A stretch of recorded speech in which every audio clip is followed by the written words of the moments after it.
Good morning.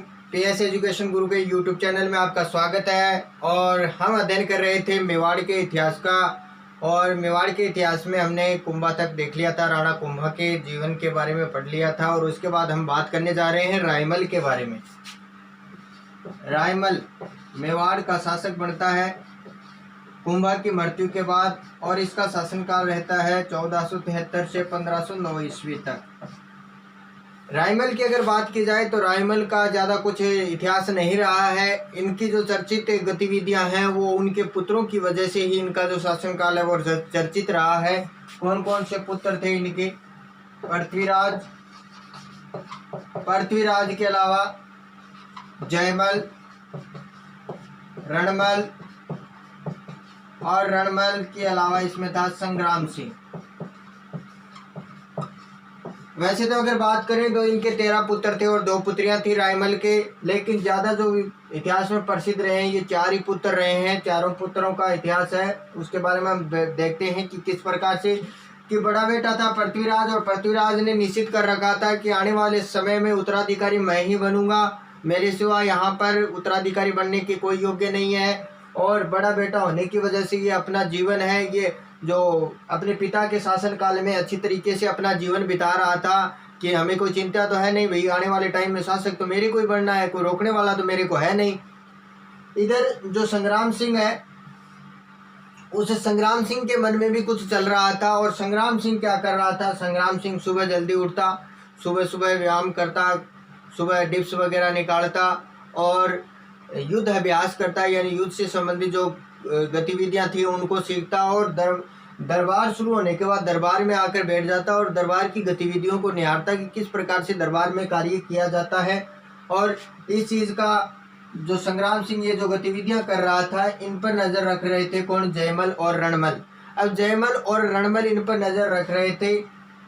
ये बात जयमल और रणमल के मन में रुकी नहीं। उन्होंने इस बात को जाकर, यानी इस बात के बारे में कि संग्राम सिंह तो ऐसे ऐसे कर रहा है, और वो जाकर किसको बता देते हैं? पृथ्वीराज को। भाई कहे संग्राम सिंह है वो दिन के और ये काम करे।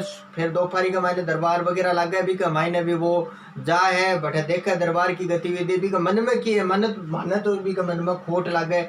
पृथ्वीराज का भी भाई मन में कुछ जाग्यो का भाई हाँ उसका कोई न कोई बात उसका है। तो तीनों जना मिलके, यानी ये तीनों मिलकर चले जाते हैं किसके पास? संग्राम सिंह के पास। और संग्राम सिंह के पास जाकर पृथ्वीराज कहता है कि भाई क्या बात है, क्या चल रहा है तेरे मन में, ये गतिविधियां क्यों कर रहा है, क्या क्या चाहता है तू?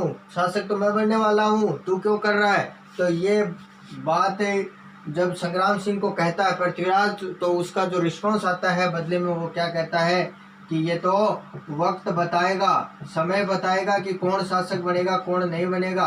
जो ये शक था वो शक है और मजबूत हो गया। कौन सा शक? कि पृथ्वीराज के मन में ये शक था कि संग्राम सिंह है वो शासक बनना चाहता है।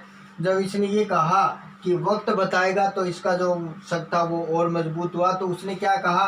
किसने? पृथ्वीराज ने कहा कि हम और कार्य बाद में करेंगे, पहले आप अपनी जन्म पत्री लेके आओ सभी, और हम ज्योतिष के पास चलेंगे और ज्योतिष से पूछेंगे कि कौन राजा बनने वाला है कौन नहीं बनने वाला है। तो ये चारों अपनी जन्म पत्री लेकर किसके पास पहुंच जाते हैं? ज्योतिष के पास पहुंच जाते हैं। ज्योतिष कम चल जाए आपके पत्रों दिखाना है कभी के सिस्टम है, हमारी रेखा देख के बताओ हमारे की लिखेड़ो है कौन लिखेड़ो। तो ज्योतिष है, ज्योतिष के पास जन्म पत्री ले जाते हैं। पृथ्वीराज कहता है कि जो भी है इन जन्म पत्री के माध्यम से देख के बताओ, सच सच बताना, झूठ मत बताना, वरना नाड़ काट दूंगा, गला काट दूंगा। तो ज्योतिष भाई क्या करेगा? डरता, कुछ गलत भी नहीं बता सकता। तो उसने क्या कहा? उनकी जन्म पत्रियां देखकर संग्राम कहा कि संग्राम सिंह के लिखा हुआ है क्या? राजयोग। तो ये बात उसने जब सुनी तो उसने क्या किया? उसी समय तलवार निकाली और संग्राम सिंह पर क्या कर दिया? वार कर दिया। और वार करने के बाद क्या हुआ? संग्राम सिंह की एक आंख है वो फूट जाती है। और इसी समय रायमल के भाई और पृथ्वीराज के चाचा सारंगदेव पहुंच जाते हैं, जो क्या बनना चाहते थे? ये भी शासक बनना चाहते थे। तो ये पहुंच जाते हैं बीच में और इनको बीच बचाव करते हुए छुड़ा देते हैं और कहते हैं कि लड़ने से कोई फायदा नहीं है, इस ज्योतिष को कुछ पता नहीं है, चलो हम दूसरे ज्योतिष के पास चलते हैं, उससे पता करते हैं कौन क्या बनने वाला है। तो ये चले जाते हैं कहाँ पर, भीमल गांव था। कौन सा गांव था भाई, भीमल गांव। वहां पर एक महिला थी चारण जाति की, वो आज की चारण जाति की महिला या भूत प्रेत काजा करती, टोना टोटका करया करती और देखा करती, पूजा देखा करती। तो चारण जाति की महिला उसके पास चले जाते हैं और उसके पास जब पहुंचते हैं तो ये बाहर से कह देती है आप क्यों आए हो यहाँ पे, आपको ज्योतिष ने जो बताया है वो बात सत्य है, राजयोग संग्राम सिंह के है लिखा हुआ है। तो इस बात ये जब ये बात सुनता है पृथ्वीराज और आग बबूला हो जाता है और संग्राम सिंह पर वार कर देता है और संग्राम सिंह यहाँ से भागता हुआ पहुँच जाता है कहाँ पर, यानी संग्राम सिंह है यहाँ से भागकर पहुँच गया शेवंतरी गांव। शेवंतरी क्षेत्र था मेवाड़ के अंदर और इसका जो शासक यानी जो दीवान था उसका नाम था बिद्दा राठौड़। क्या नाम था भाई, बिद्दा राठौड़ नाम था। और ये रणमल पीछा करते हुए यहाँ पर पहुंच जाता है, संग्राम सिंह का पीछा करते हुए, और रणमल और बिद्दा राठौड़ दोनों का क्या होता है, युद्ध होता है। और इस युद्ध में बिद्दा राठौड़ है वो हार जाता है और मारा जाता है। इसके बाद यहाँ से संग्राम सिंह पहुंच जाते हैं कहाँ पर, अजमेर। अजमेर में पहुंचकर करमचंद पवार नामक जो दीवान था उसके यहाँ शरण ले लेते हैं। कौन ले लेता है भाई, संग्राम सिंह। कहाँ पहुंच जाता है, अजमेर पहुंच जाता है और यहाँ पर अज्ञातवास में जीवन व्यतीत करते हैं। ये इसको बहुत ढूंढने का प्रयास करते हैं रणमल, जयमल और पृथ्वीराज, लेकिन ये कहीं नहीं मिलता है। तो ये क्या सोचते हैं कि घायल तो भाई युद्ध में हो गया था, शायद मर गया होगा, तो इसको ये सोच लेते हैं कि ये मर गया और इसे ढूंढना छोड़ देते हैं। इधर जो सारंग देव थे वो भी इस युद्ध में थे, वो भी घायल हो जाते हैं और उनकी भी मृत्यु हो जाती है। तो ये पृथ्वीराज सोचता है कि हमारे रास्ते में जो 2 कांटे थे उन कांटों का क्या हो गया, अंत हो गया। और इधर पृथ्वीराज वो निश्चित हो गया कि अब तो मेरे को कोई रोकने वाला है ही नहीं। अब जयमल रणमल है वो भी ज्यादा चाटुकारिता करने लग गए पृथ्वीराज की कि बेशासक तो ये बढ़ेगा और अगर हम इसकी चाटुकारिता करेंगे तो हमें भी पता नहीं कुछ मिल जाए, कुछ हाथ आ जाए। तो ये भी इसकी क्या करने लगे, चाटुकारिता करने लगे। अब इधर यहाँ पर एक रियासत पड़ती है जिसका नाम है टोडा। टोडा का शासक था राव सुल्तान।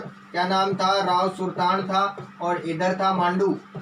मांडू का शासक है और टोडा का शासक है। इनके बीच युद्ध हो जाता है, दोनों के बीच युद्ध हो जाता है और युद्ध के अंदर राव सुल्तान हार जाता है और अपने परिवार सहित रायमल के पास पहुंचता है। रायमल ने जाके कहा भाईडा मेरे में तो आ बीती और थे मन शरण दो, मन रखो थोड़ा बहुत देना, फिर मैं मेरो टापरो की नए जो चालीसो।